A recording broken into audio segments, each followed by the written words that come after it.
Welcome back everyone to my Let's Play of Ogre Battle, March of the Black Queen. We're still here in Diaspola, where the enemy has really spread our army thin. So much so that Orpheus actually had to get involved in the combat. But thankfully we defeated most of the enemy forces that came out. So they're now down to a more manageable level. We have a bodyguard unit hanging out there with Orpheus, and a lot of the units that were hurting that needed to heal up have found their way onto a temple or a city to heal themselves up. So now it's time for us to begin our push towards the Imperial base. Hopefully we can get really close to it and surround it before the enemy forces decide to split into one of their three ways.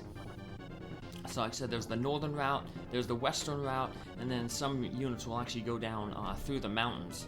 So if you can tighten our little lines around the enemy base, well then we'll be able to cut them off before they split up and be able to concentrate our army rather than have them spread along such a long line. So here's one of our all-star units so far, especially here at the night. Not so good during the day, but our lycanthropes, the werewolves, and the tiger man there is the orange one. The werewolves are the black or gray ones. 8 front row attacks, 3 for each of the werewolves, 2 for the tigermen. So they've been doing a lot of damage, and they have really good resistances at night. So they're one of the reasons why the units that were hurting were able to heal up, because they were taking a lot of the brunt of the offense during the night. So hopefully now we just gotta get our cleric to heal our little sylph there in the back. Also, we'll have to retreat. Yeah, I don't want to risk it. So, yeah, it's funny. It's the little sylph there that caused that unit to have to retreat. She doesn't have very good resistances, so that's why we've been mainly giving our sylph characters physical armor to boost up their resistances. Mainly they rely on their agility to avoid attacks. We have this lower unit here. Now that the dragon is at the lower hit points than the knight, we can change our tactics to weak, focus on the dragon. That is a silver dragon, and it's actually silver dragons, we can actually get them as neutral units in this area. The silver dragons, you can find them in the mountains that have snow on them. The other other areas that have snow on them, you can find ice giants, and in the water areas, that's where we can get angels. But we're not going to bother recruiting any of them because we'll end up getting a gold dragon, which is the advanced silver dragon, with a special character. Angels we already know we're going to get, and ice giants we'll recruit later. There's several maps, especially when we get closer to the highlands, where the Imperials are based out of. They're more snowy terrain, and so we'll just get some higher leveled ice giants there.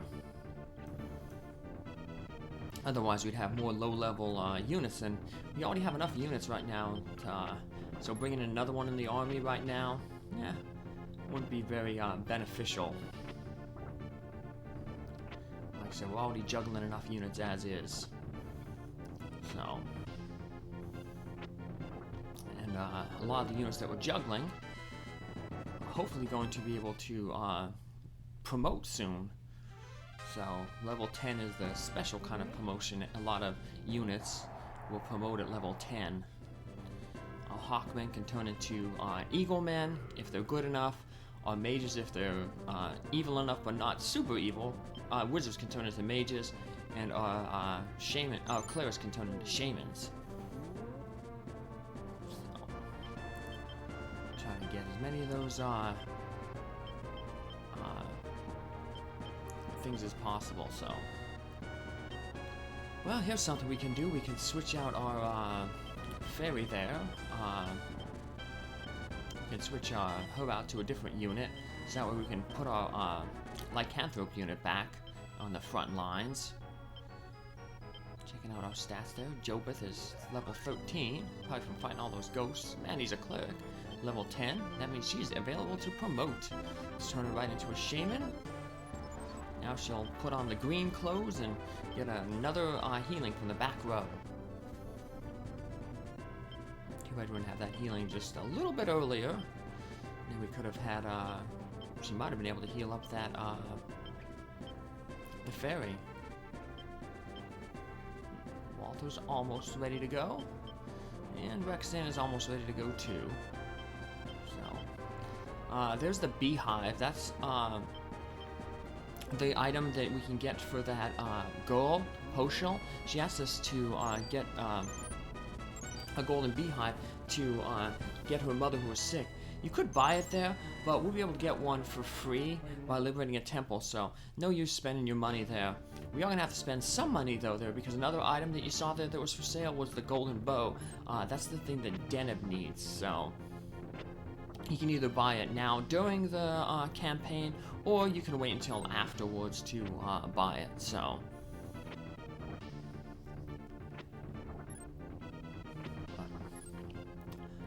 We have no money problems because we haven't been, you know, buying any items, so we have, money is not an issue in this, playthrough. So, ouch. Trying to put our were-tiger on ice. But, that was a good battle. The only problem with, oh, that was nice. He hop back in Matt's unit there.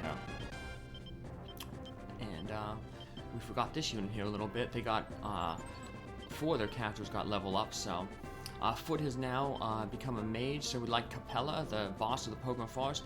He trades his his 2 magic attacks for 1 back row hit all attack. But if we give him an undead staff, he now gets a second hit all attack from the back row. And he is, as a sorcerer, he's the only class that gets magic in the front row. Or that just the magic stat. So we can target characters from the front row. There's other characters that can target from the front row, but not in the wizard line. The wizard on the front row has the staff attack. Mages from the front row have a staff attack, and liches, which you can get by giving your sorcerer an undead ring. They have a cold eye attack, which is actually a white magic attack. That, you know, just basically functions as like a physical attack that, you know, hits a character in the front. So, hey, the samurai's taking on Matt. That's the only one bad thing about moving our characters so close, tightening that line around the enemy fortress, is that if they retreat, sometimes they can be pushed back toward the enemy base where they can get new units, and especially if they're a leaderless unit, they can get a new leader. So, we'll try to alter our tactics around so that we try to take out units evenly, characters and units evenly, try to save the leaders for last, and maybe sometimes taking tactical retreats if we need to keep a unit above the 50% strength threshold for them to keep wanting to attack, and then just waiting to wipe them out in one big fell swoop. Which you should probably be able to do right now here with our lycanthrope unit, which gets an even extra attack, 2 extra attacks actually, because we have the beast man. We flipped him out for the fairy, and the only reason we did that because the fairy was in danger of being, the sylph was in danger of being killed. Oh, if it wasn't for that samurai, we could switch the sylph back in here, but the samurai had that targeted attack. As you can see, it did target the cleric, or the shaman. Luckily, it missed. Well, let's finish off this last little Amazon. Come on, guys, hit her. Woohoo! Another good level up there. Said our, the only problem is our characters are so low level that they were gaining a lot of levels But because they were such low level compared to the enemy, that also means that their alignment is going to go up because they're defeating enemies that are stronger than them, which will counteract, you know, the whole point that they're supposed to fight better at night. Units with low alignment fight better at night, and those guys are obviously want to fight at night because that's when they turn into their beast forms. But we can always manipulate their alignment later on. We can just have them head back to either the Sharm district and fight level 1 dragons, or go back to Deneb's garden and fight the level 1 pumpkin heads. A few battles of knocking down level 1 enemies will basically just tank their alignment. And we don't have to worry about their charismas because there's no more advancements for them, and they can't be leaders anyway, so unlike some other units where you have to worry about their charisma and their alignment. So, because unfortunately, in bringing down characters' alignment, bring down characters' alignment, it often brings down their charisma too, because remember, if the charisma is affected by the level of the enemy you defeat, so this is one unit that unfortunately this thing is not the best for, so we have no way to attack those wizards in the back. Luckily we got lucky there, and we were able to switch our tactics to... Oh, yeah, we took out that guy, unfortunately, our leader. Hopefully, though, we can catch up with these guys. Yeah, they're, luckily they are in the water, and because they're plains unit, they'll be really slow getting out of the water.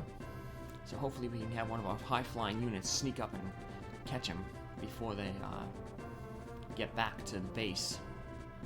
As you can see, we're tightening up a little bit here, and once we establish the perimeter around the enemy base, make it super tight, then we can start having Orpheus' unit fly around and gather some more cities that we have yet to liberate, get some hidden cities as well, and also work on finding Poshal's father and the free golden beehive that is needed to cure her mother.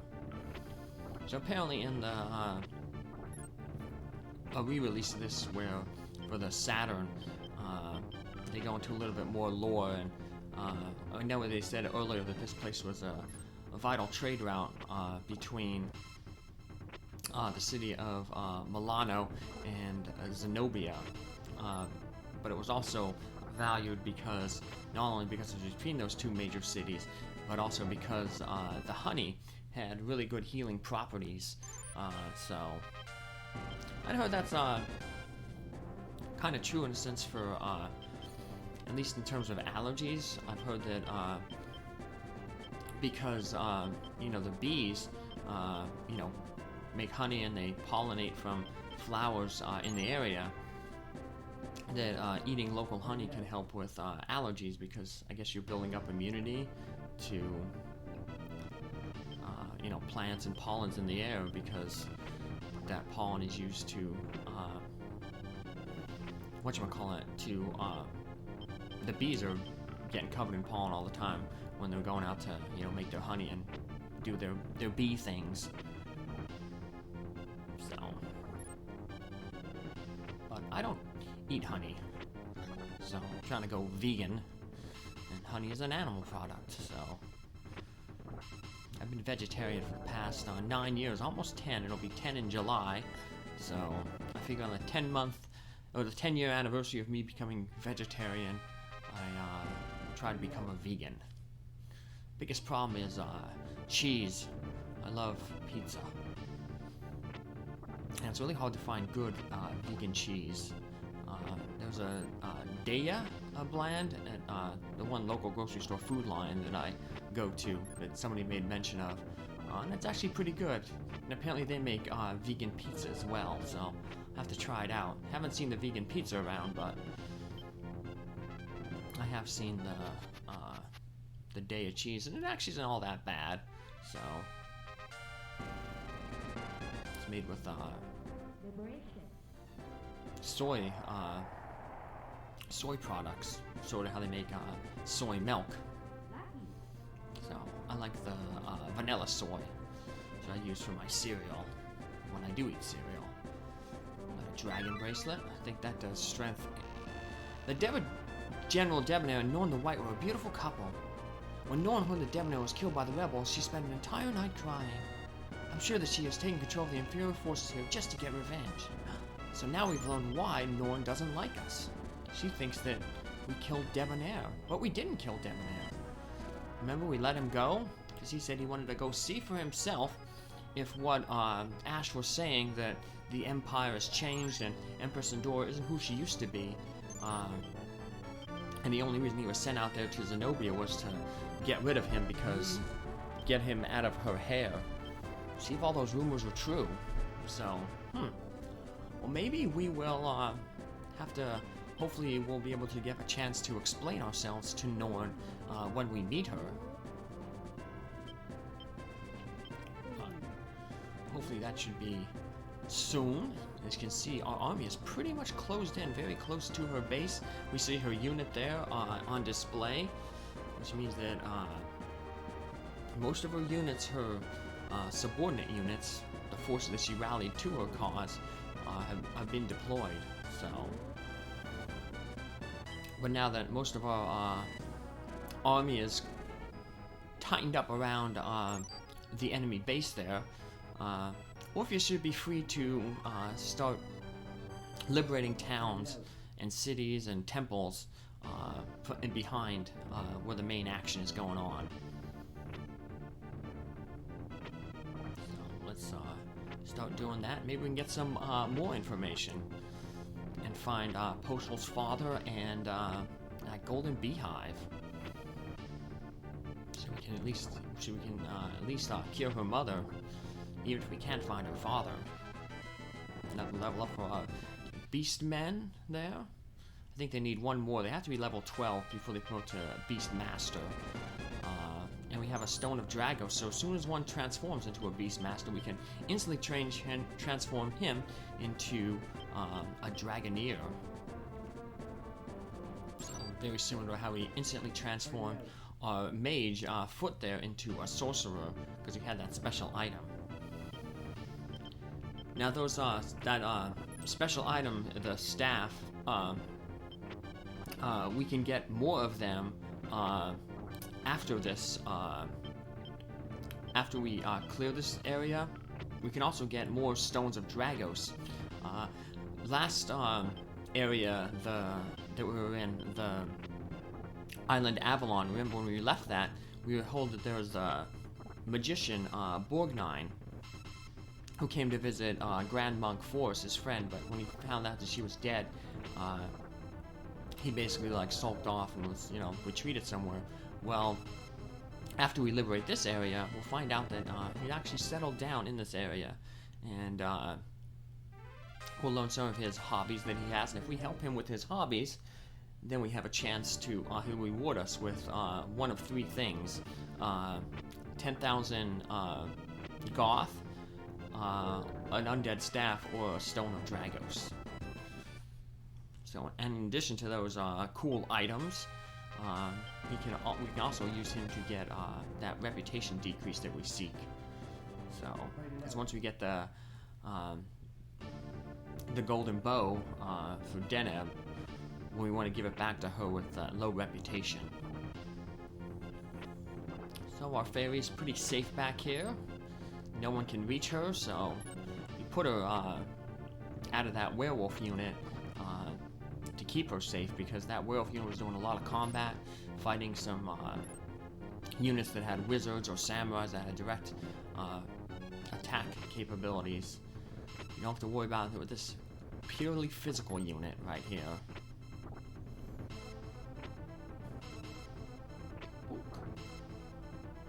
Hey, we won.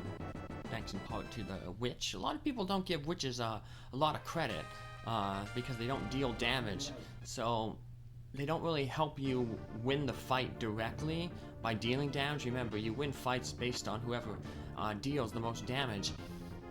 But while they don't deal damage on their own, they do prevent the enemy from dealing damage if their stun hits. So,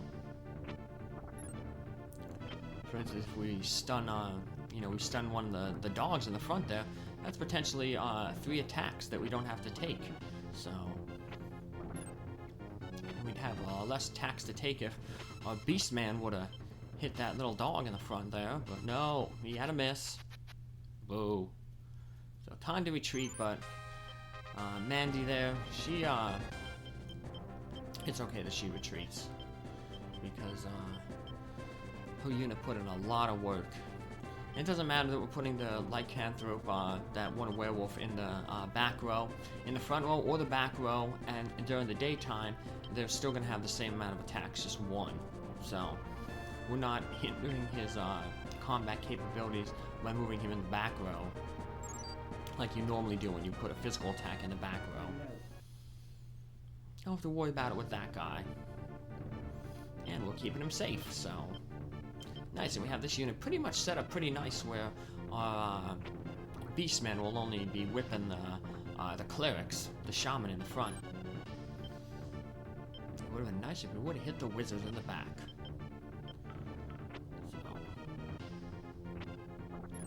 So... at least our little imp there could deal some damage to them.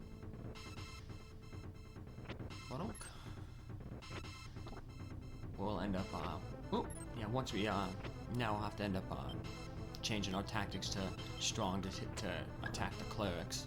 I wanted to keep it on weak just to, it meant that we unfortunately hit the, Eagle Man there in the center, the leader, but I wanted to keep it on weak just so we can target that wizard in the back row. But... Dope. Well, it's a small little retreat, so... not really much of a problem. We have plenty of units to converge and pick up the slack. Alright, see if we can do some more damage to this unit here. BRB!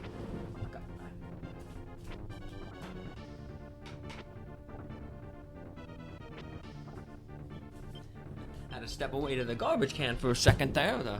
I have little Pops here, my little rat.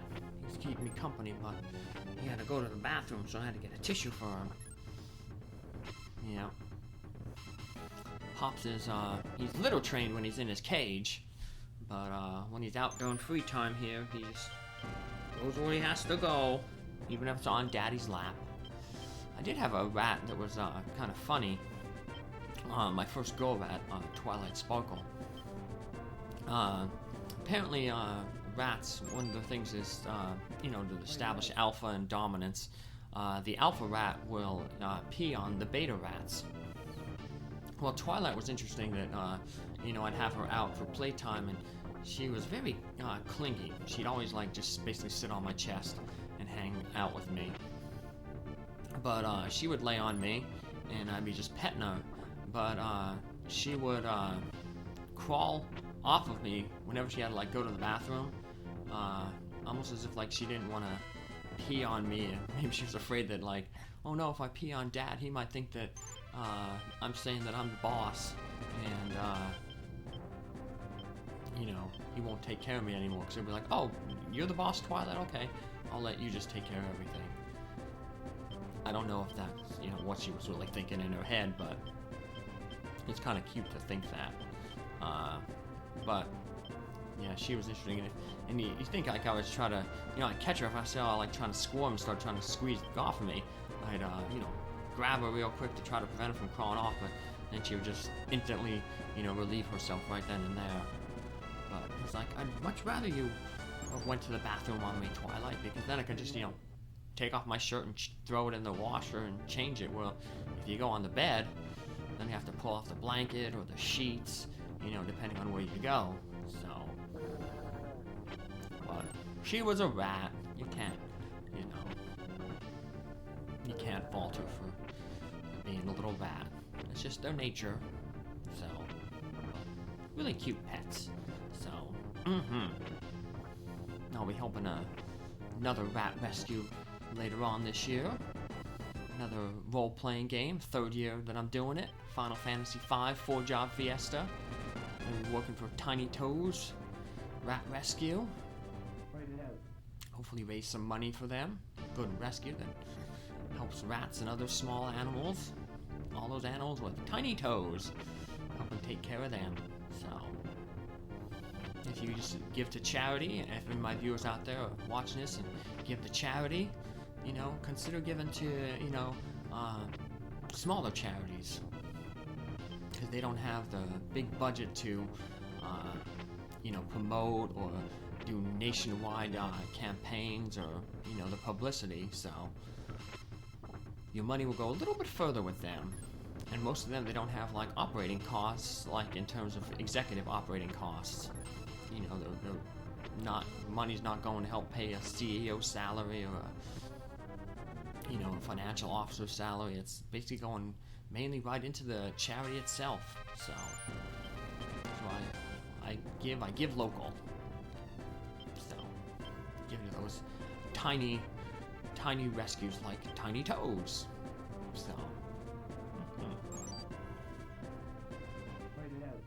oh, got some more knights to take care of here. There's that dragon. It does not have tiny toes. It has big toes. But it probably also has big teeth too, which it will bite us with from the front row. But haha, Hawkman, you missed. Doing some good damage there with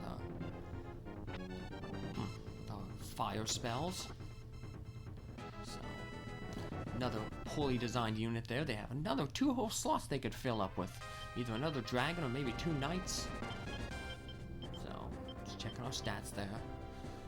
It'd be nice if we got another, well, I don't know. So it'd be nice if we get another mage. Eventually that would be nice to have a second mage. But sometimes you gotta weigh, like, is one hit all attack? One hit all attack is good when there's a lot of enemies, but not necessarily great when there's, you know, like one single enemy. In that instance, it'd be better to have 2 single target attacks, which the wizard has. But, well, took out this unit here. Uh-oh. Run away, run away! Otherwise, our Beastman will be taken out. We don't want that to happen. So, luckily Matt's unit there, the little imp there, is ready to block off. And our happy little other werewolf was healed up enough that he can go back to the front row, so. Well, Matt has 2 really weak units here to deal with. I always remember Matt because that's the name of my older brother, Matt. That was redundant. I said Matt's the name of my older brother, Matt. You didn't have to say that. But luckily this isn't English class. I'm not being graded for, you know, redundancy. I'm just speaking from the cuff. So, well, speaking from the mouth, because right now on my cuff right now it's Pops, my little rat. He's just hanging out here. He's like, Dad, I like it when you do videos, because it means that I get to sit on your lap and get petted. Mm-hmm.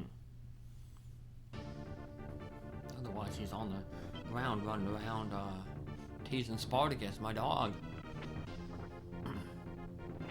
Who's a character in himself, just like Twilight Sparkle was.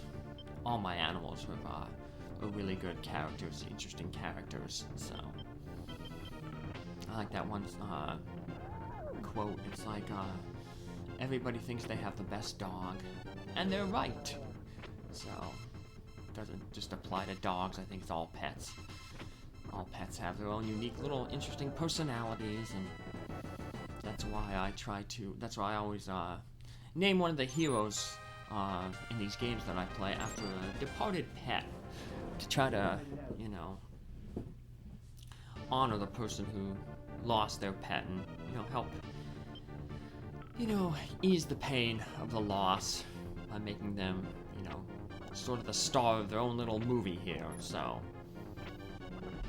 and the newest version of Media Maker here that I have, that I do the editing of the videos in, came with a little built-in green screen, so that allows me to put pictures of like Orpheus, the actual Orpheus, overlaid over the sprite. That's why you see that rat pop up sometimes on whenever Orpheus's unit gets into battle. So it's a little cute thing there. So all right. Well, we just won that battle, and we're on our way to winning the war here, at least in this area, but that'll have to wait until next time. But next time it will happen, because as you can see, we're pretty close to the end. Take care, have a good day, see you next video. Bye!